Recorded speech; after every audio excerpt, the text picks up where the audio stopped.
الحمد لله نحمده ونستعينه ونستغفره ونؤمن به ونتوكل عليه ونعوذ بالله من شرور أنفسنا ومن سيئات أعمالنا من يهده الله فلا مضل له ومن يضلله فلا هادي له ونشهد أن لا إله إلا الله وحده لا شريك له ونشهد أن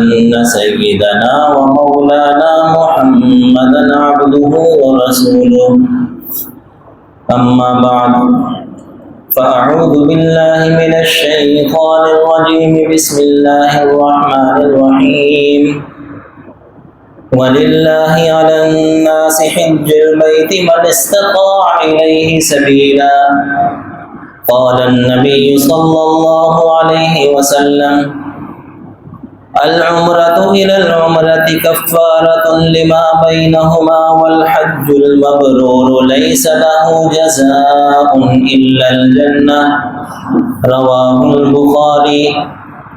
قال النبي صلى الله عليه وسلم من حج لله ولم يرفث ولم يفسق رجع كيوم ولدته أمه رواه البخاري صدق الله مولانا العظيم وصدق رسوله النبي الكريم ونحن على ذلك لمن الشاهدين والشاكرين والحمد لله رب العالمين. میرے محترم دوستوں اور بزرگوں، اللہ تعالیٰ نے دین اسلام کی جو عمارت بنائی ہے اس کی بنیاد 4 چیزوں کو قرار دیا. اگرچہ مشہور تو اسی طرح ہی ہے بنی الاسلام علی 5 کہ اسلام کی بنیاد 5 چیزوں پر ہے، لیکن حقیقت میں جو کلمہ ہے، جو توحید کی گواہی ہے، یہ تو نفس اسلام ہے، یہ تو عین اسلام ہے. جب بندہ کلمہ پڑھ لے گا تو اس کے بعد اسلام کا سلسلہ شروع ہوتا ہے، اور اس کی بنیاد پھر 4 چیزوں پر ہے: نماز، روزہ، زکوٰۃ اور حج. اب یہاں پر جو آپ صلی اللہ علیہ وسلم نے اس کو بنیاد کہا کہ یہ بنیاد ہے، یہ جو تشبیہ دی ہے یہ بندوں کو سمجھانے کے لیے کہ کوئی بھی چیز جو ہوتی ہے اس میں بنیاد کو بہت زیادہ اہمیت ہوتی ہے. جیسے دیکھیں کوئی بھی ہم نے عمارت بنانی ہے، تعمیر کرنی ہے، تو بنیاد کے بغیر تو تعمیر کر ہی نہیں سکتے، اور اسی طرح بنیاد ناقص ہوگی تو تعمیر بھی ناقص ہوگی. تو گویا کہ اسلام کو تشبیہ دی جا رہی ہے تعمیر کے ساتھ، عمارت کے ساتھ، کہ جس طرح ہر عمارت کی ایک بنیاد ہوتی ہے، اسی طرح اسلام کی جو عمارت ہے اس کی بھی ایک بنیاد ہے. اور جس طرح بندہ عمارت کے اندر اپنے آپ کو محفوظ تصور کرتا ہے، اس طرح اسلام کی عمارت کے اندر جب ہوگا تو اپنے آپ کو محفوظ تصور کرے گا. جب عمارت سے باہر ہوگا تو بندے کو کھٹکا لگا رہے گا. جیسے جو کافر لوگ ہیں جن کے سینے میں اسلام کی روشنی نہیں ہے، وہ ان کے ہاں بس دنیا ہی دنیا ہے. جیسے ایک تنگی کی انتہا ہوتی ہے خودکشی کر لیتے ہیں، کیونکہ آگے کوئی راستہ ہی نہیں ہے، آگے ظلمتیں ہی ظلمتیں ہیں. تو اللہ تعالیٰ نے جو اسلام کی عمارت ہمیں دی ہے، بندہ جب اس کے اندر ہوگا تو اپنے آپ کو محفوظ تصور کرے گا. جتنا بھی گنہگار مسلمان کیوں نہ ہو، اس کے اندر جو ایمان کی ایک روشنی ہے وہ ایک سہارا ہے، وہ ایک آسرا ہے اس کے لیے. اس کا ایک تصور ہے قیامت کے بارے میں، مرنے کے بعد کی زندگی کے بارے میں ایک تصور ہے اس کا. تو بندہ جب جتنی مضبوط عمارت ہوگی اتنا اپنے آپ کو محفوظ سمجھتا ہے. اسی طرح جو یہ 4 چیزیں ہیں جس قدر مضبوط ہوں گی بندے کا ایمان بھی مضبوط ہوگا. اب کہتے ہیں نا کہ فزادتہم ایمانا، کہ ایمان بڑھانا، یہ ایمان بڑھانا ایک مقصودی حصہ ہے. اب ایمان کیسے بڑھے گا؟ اللہ تعالیٰ نے کچھ عبادات اس کے لیے مقرر کی ہیں کہ جس قدر اس کے اندر قوت ہوگی، ان عبادات کے اندر قوت ہوگی، جتنی وہ مضبوط ہوں گی اتنا ہی ایمان مضبوط ہوگا. اس میں 2 عبادات ایسی ہیں کہ جو ہر امیر ہر غریب پر فرض ہے، نماز اور روزہ، چاہے امیر ہے چاہے غریب ہے، کوئی اس کا نصاب نہیں ہے، بس بالغ عاقل ہے مسلمان ہے، نماز بھی فرض ہے روزہ بھی فرض ہے۔ اور 2 عبادات ایسی ہیں جس کا تعلق مال کے ساتھ، کہ جو امیر ہیں مالدار ہیں ان پر فرض ہے، غریبوں پر فرض نہیں۔ ایک تو زکوٰۃ ہے، اب زکوٰۃ کا تو نصاب ہے، جیسے اس کے مسائل بیان ہو چکے، خاص ایک نصاب ہے اس کا، صدقہ فطر ہے، خاص ایک اس کا نصاب ہے، وہ ہوگا تو صدقہ فطر فرض ہوگا اور زکوٰۃ فرض ہوگی۔ البتہ جو حج ہے نا، حج کے لیے کوئی خاص نصاب مقرر نہیں کیا، حج کے لیے ایسا جامع جملہ ارشاد فرما دیا کہ جس سے جتنے بھی اعتراضات ہیں سب ختم ہو جاتے ہیں۔ کہ اب لوگ جو ہے نا حج کے لیے کیا ہوتا ہے کہ جناب حج کیا ہے کہ اپنا نکاح کر لیں، اپنی شادی کر لیں تو شادی سے فارغ ہو جائیں گے تو پھر چلو حج بھی کر لیں گے، اور جناب پھر جب شادی ہو جاتی ہے تو کتنے ہی لوگ اب معاشرے میں آپ کو ایسے ملیں گے، بلکہ جب آپ کا جانا ہوگا حرمین شریفین انشاءاللہ تو وہاں آپ دیکھیں گے کہ بہت سے لوگ بوڑھے ہوتے ہیں، بوڑھی مائی ہوتی ہیں اور جو ہے نا بوڑھے مرد ہوتے ہیں، بوڑھے لوگ ہیں، وہ حج کر رہے ہیں، عمرہ کر رہے ہیں۔ اب کیا ہے کہ جناب وہ ایک یہ بھی غلط فہمی ہے کہ اپنے بچوں کی شادیاں کر لیں اور جناب کوئی گھر سیدھا کر لیں تو پھر حج کریں گے۔ اللہ تعالیٰ نے جب ایک عبادت فرض کر دی تو اللہ تعالیٰ اصل سے جانتے ہیں، لا یکلف اللہ نفسا الا وسعها، ایسا نہیں ہے الیاذ باللہ کہ اللہ تعالیٰ کوئی فریضہ ایسا بندے پر عائد کرتے ہیں جس میں ظلم پایا جائے، کہ اللہ تعالیٰ نے ایسا فریضہ عائد کر دیا کہ بندے کی شادی ہونی ہے اور حج فرض کر دیا، اپنے بچوں کی شادیاں کرنی ہے حج فرض کر دیا، پھر گھر کو سیدھا کرنا ہے جناب، گھر تعمیر کرنا ہے حج فرض کر دیا، یہ ظلم زیادتی نہیں ہے، اللہ تعالیٰ نے فرض کیا ہے نا۔ اس کے لیے کیا جملہ ارشاد فرمایا، من استطاع الیہ سبیلا، اب اس میں خاص نصاب نہیں ہے، جس پر استطاعت ہے۔ اب وہ استطاعت کیا ہے کہ استطاعت میں بنیادی چیز کیا ہے کہ جس شہر میں جس جگہ بندہ ہو وہاں سے مکہ مکرمہ جانے کی استطاعت ہو، خرچ ہو، آنے جانے کی خرچ ہو اس کے پاس، اور اسی طرح چونکہ اگر شادی شدہ ہے تو اس کے ذمہ داریاں بھی ہوتی ہیں، بال بچے ہیں، ان کا نانفقہ اس کے ذمہ ہے، تو ان کا خرچ اس پر ہو، اتنا خرچہ ہو۔ اب اس کے اندر یہ جو کاروبار ہوتا ہے نا بندے کا، دیکھیے کہ شریعت نے ایسا بھی نہیں کہا کہ اگر اتنا خرچ ہو جس کا کاروبار ہو۔ دیکھیں زکوٰۃ کے اندر اور صدقہ فطر کے وجوب کے اندر آپ سن چکے ہیں کہ وہاں جو ہے نا خاص مقدار ہے کہ اس مقدار کے بقدر مال تجارت بھی ہو تو زکوٰۃ فرض ہو جاتی ہے، اتنا مال تجارت ہو تو صدقہ فطر واجب ہو جاتا ہے۔ لیکن حج کے اندر کاروبار کو نہیں چھیڑا اس طرح سے، ایک بندہ اس کو 10 15 20 لاکھ کا کاروبار ہے، سر پر چل رہا ہے تو شریعت اس کو نہیں چھیڑتی، یہ تو دال روٹی اس کی چلتی رہے۔ شریعت کہتی ہے ہاں یہ ہے کہ سونا چاندی اس قدر رکھا ہوا ہے، سونا رکھا ہوا ہے، جیسے آج کل تو یہ ہے نا کہ خاص یعنی کہ ایک ریٹ ہوتا ہے کہ حج جناب وہ سرکاری حج ہوتا ہے، اس کا پیکج بتا دیتے ہیں کہ اتنے لاکھ کا پیکج ہے۔ تو اب اسی طرح یہ سرکاری ہے، اور جو پرائیویٹ حج ہوتے ہیں اس میں بھی سرکاری کے قریب پیکج ہوتے ہیں، یہ جو 20-25 لاکھ ہم سنتے ہیں نا کہ جناب پرائیویٹ کا ریٹ ہے، یہ بہت سہولیات والا ہوتا ہے، یہ ضروری نہیں ہے کہ اتنی سہولیات ہوں تو پھر حج فرض ہوتا ہے۔ جو اب مقرر ہے ریٹ جیسے 10 11 12 لاکھ ہے، اتنے میں پرائیویٹ پیکج بھی مل رہے ہوتے ہیں، ہر سال ایسا ہوتا ہے، مشاہدہ ہے، بلکہ کئی ساتھیوں سے سنا کہ جتنے میں سرکاری ہو رہا ہے اتنے میں پرائیویٹ بھی ہو رہا ہے، وہ پیکج ذرا ہلکے قسم کے ہوتے ہیں لیکن فریضہ تو ادا ہو جاتا ہے۔ تو جس بندے کے پاس اس قدر مال ہو کہ اس کی استطاعت ہو، من استطاع الیہ سبیلا، اس میں باقی چیزیں قطع نظر کہ اس کے آگے جا کر مستقبل میں کیا پلان ہے کہ جناب شادی کرنی ہے، شادیاں کروانی ہیں، مکان بنانا ہے نہیں بنانا ہے، اس سے قطع نظر، بلکہ اتنا خرچ ہے تو اس پر حج فرض عین ہے۔ اب جب حج فرض عین ہو گیا اس کے بعد ایسا ہوتا ہے کہ جیسے دیکھیں 4-5 سال پہلے دیکھ لیں حج میرا خیال ہے 4-5 لاکھ 6 لاکھ روپے کا حج تھا، اب جب حج ایک مرتبہ فرض ہو جائے نا، بعد میں حج 20 لاکھ کا بھی ہو جائے تو فریضہ ثابت نہیں ہوتا، ساری زندگی سر پر رہے گا۔ اس وجہ سے کہا جاتا ہے کہ جب حج فرض ہو جائے تو کوشش کرنی چاہیے کہ فوراً حج ادا کر لیں، چونکہ اگر حج فرض ہو گیا اور حج نہ کیا تو اس پر وعید بھی بڑی سخت ہے، فضائل بھی ہیں اپنی جگہ جیسے میں نے خطبے میں حدیث مبارکہ پڑھی ہے، اور وعید بھی بڑی سخت ہے کہ جب حج فرض ہو گیا اور بندے نے حج نہیں کیا، اس کی سستی اس نے حج نہیں کیا ایک تو یہ ہے نا کہ اس نے اپنی درخواست دے دی، نام نہیں نکلا، پرائیویٹ پیکج جو بھی تھے پتہ کیا، کوٹا پورا ہو چکا ہے، تو اپنی پوری کوشش کر لی، اور اگر رہ گیا پھر تو اس پر وبال نہیں ہے، آئندہ سال کوشش کر لے۔ اور اگر اپنی طرف سے سستی ہوئی اور پھر کیا ہے موت آ گئی، تو آپ علیہ السلام نے فرمایا کہ فَلْيَمُتْ إِنْ شَاءَ يَهُودِيًّا أَوْ نَصْرَانِيًّا، چاہے یہودی ہو کے مرے چاہے عیسائی ہو کے مرے، ہمارا اسے کوئی واسطہ نہیں۔ یعنی کہ اتنی سخت وعید ہے کہ آپ علیہ السلام تو ایک دیکھیے کہ آپ نے سیرت سنی ہوگی کہ کہاں آپ علیہ السلام ابو جہل کے پیچھے جا رہے ہیں اور کہاں ابو طالب کی منت سماجت کر رہے ہیں، ایک بندے کے ایمان کے لیے منت سماجت کی جا رہی ہے۔ اور حج کے بارے میں آپ علیہ السلام فرما رہے ہیں چاہے یہودی ہو کے مرے چاہے عیسائی ہو کے مرے، یعنی اتنی سخت وعید ہے۔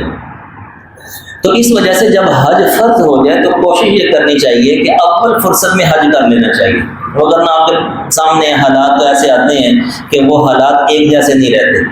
اور اس طرح جانا یہ فریضہ ثابت نہیں ہوتا۔ اچھا، دوسری یہ بھی ہے کہ اگر کسی بندے سے سستی ہو گئی، یعنی اس کے علم میں آئے کہ یار یہ تو واقعی بڑا ایک اہم فریضہ تھا جو ابھی تک ادا نہیں ہوا، اور اب حالات ساتھ نہیں دے رہے، تو پھر شریعت نے اس کا بھی راستہ رکھا ہے۔ کم سے کم درجہ یہ ہے کہ پھر وہ وصیت کر دے، وصیت کر دے کہ میرے اوپر حج فرض ہو گیا تھا اور میں حج نہیں کر سکا، لہذا جو بھی میری میراث ہے اس میں پہلے حج بدل کروایا جائے۔ حج بدل پھر ہوتا ہے کہ وہ پورا سا کرواتے ہیں، کسی بندے کو حج پر بھیجنا ہوتا ہے، پھر وہ بندہ بھی ایسا ہو کہ جو امین ہو، امانت دار ہو، اور اس کی طرف سے مرنے والے کی طرف سے احرام کی نیت کرتا ہے، سارا خرچہ اس کے میراث میں سے دیا جاتا ہے، اور پھر وہ اس کی طرف سے نیت کرتا ہے، احرام اس کی طرف سے باندھتا ہے، تو یہ حج بدل ہوتا ہے۔ یعنی یہ ایسا ہے کہ مرنے کے بعد بھی ساقط نہیں، جیسا آتا ہے نا نمازوں کا آتا ہے، اب نمازیں ایسی نہیں پڑھی تو توبہ استغفار ہے، تو لیکن حج نہیں کیا تو اب یہ کیا ہے کہ یہ ساقط نہیں ہوگا بلکہ حج بدل ہوگا، اس کے وہ بھی احادیث سے ثابت ہے۔ تو حج بدل کی بندہ وصیت کر دے کم سے کم، کہ اگر موت آ بھی گئی تو کم سے کم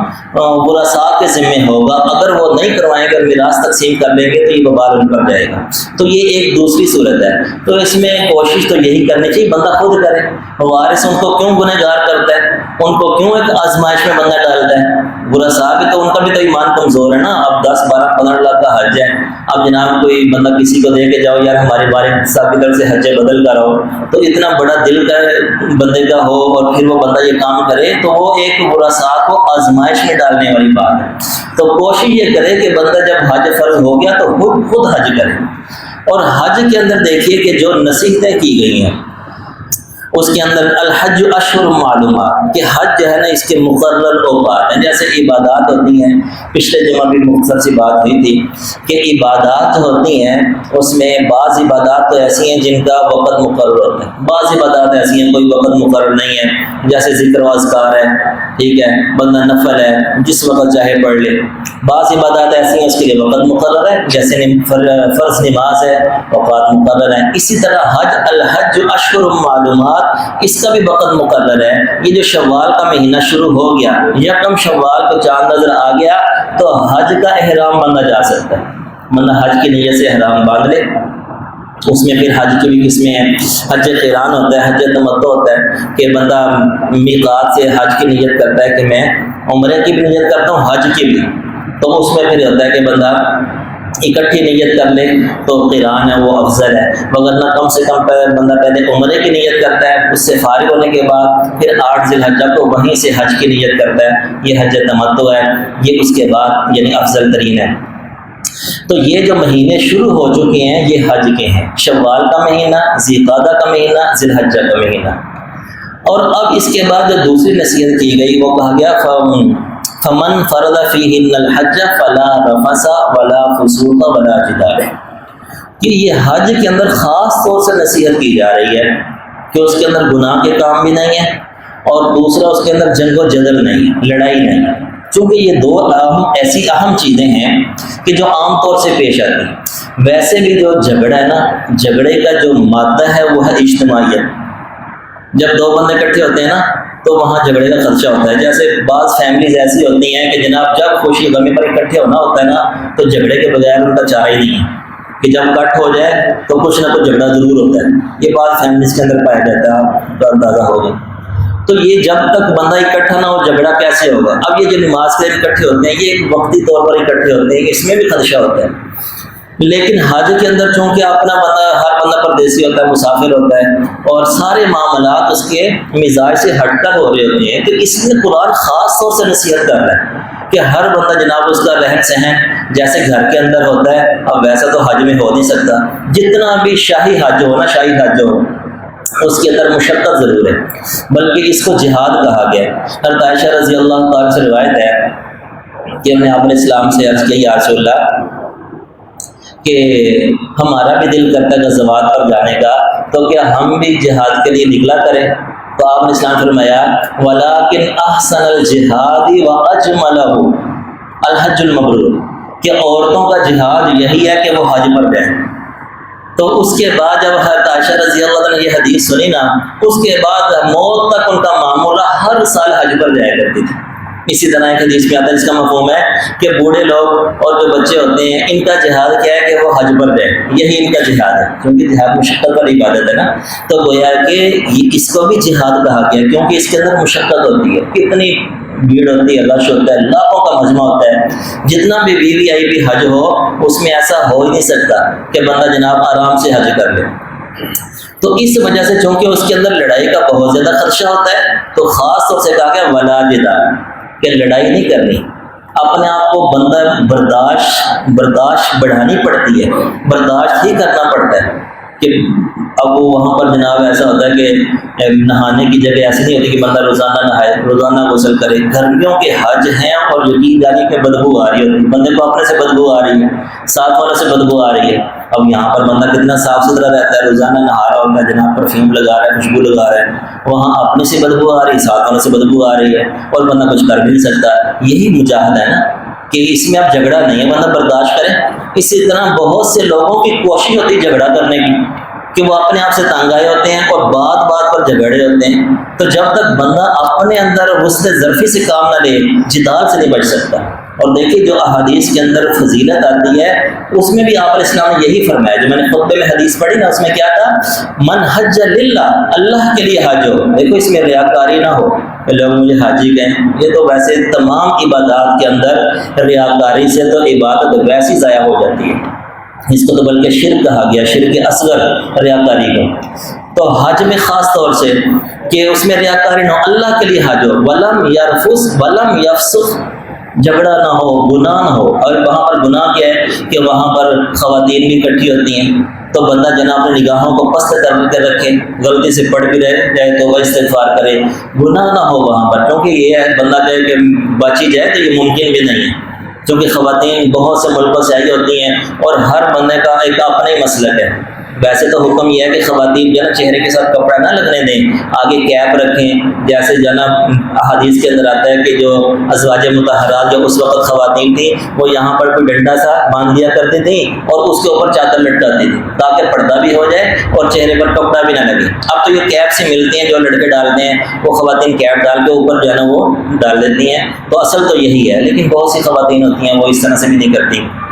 تو بندے کو خود ہی گناہوں سے بچنا پڑتا ہے۔ تو آپ علیہ السلام نے فرمایا کہ جس نے حج اس طرح سے کیا کہ اس نے کوشش پوری کر لی اپنی طرف سے، جیسے میں نے پہلے بھی کہا تھا نا کہ حدیث میں کیا آتا ہے کہ آپ علیہ السلام نے فرمایا سدیدو، سیدھے ہو جاؤ، پورے دین پر عمل کرو، چلو اگر نہیں ہو سکتا تو قاربو، کسی درجے میں کوشش تو کرو، عمل کرنے کی قریب تو ہو جاؤ۔ تو اصل تو یہی بندہ گناہ نہ کرے، لیکن دوسرا یہ کہ بندہ کوشش تو کر لے گناہ نہ کرنے کی، اور جدال بھی نہ کرے، جھگڑا بھی نہ کرے۔ تو آپ علیہ السلام نے فرمایا کہ وہ حج سے ایسے لوٹتا ہے کہ جیسے ابھی اس کی ماں نے اس کو جنا ہے، یعنی بالکل پاک صاف ہو گیا۔ دوسری حدیث میں کیا فرمایا، العمرۃ الی العمرۃ کفارۃ لما بینہما، کہ ایک عمرہ دوسرا عمرے تک، ایک عمرہ کیا بندے نے، سال 2 سال 4 سال 5 سال ٹھہر کے پھر عمرہ کیا، تو آپ علیہ السلام نے فرمایا اس کا مفہوم ہے کہ یہ ایک عمرے سے دوسرے عمرے کے درمیان جتنے اس نے گناہ کیے سب کے لیے کفارہ ہو جائے گا۔ اور اسی طرح والحج المبرور لیس له جزاء الا الجنہ، اور جو حج مبرور ہے، مقبول حج ہے، اس کی جزا تو جنت ہے۔ تو گویا کہ اس کے فضائل بھی بہت زیادہ ہیں اور ذمہ داری بھی بہت بڑی ہے۔ تو جو بھی عبادت ہوتی ہے نا اس کو سیکھ کے کرنا چاہیے۔ اب دیکھیں نماز بھی سیکھے بغیر تو نہیں نہ ہوتی، تو حج تو بہت اہم عبادت ہے، عمرہ بہت اہم عبادت ہے۔ تو پہلی تو کوشش یہ ہو کہ ہر بندہ اپنا جائزہ لے کہ مجھ پر حج فرض ہوتا ہے کہ نہیں ہوتا. اور آج کل بھی جو ہے نا یہ پیکج چل رہے ہیں اور ابھی پرائیویٹ طور پر حج کیا جا سکتا ہے اور وہ سرکاری خرچ کے قریب قریب ہی ہوتا ہے. پہلے تو اپنا یہ جائزہ لیا جائے, پھر اس کے بعد جو ہے نا اس عبادت کو سیکھ کر کیا جائے. اللہ تعالیٰ سے دعا ہے جو کہا سنا اللہ تعالیٰ اس کو سمجھنے, اس پر عمل کرنے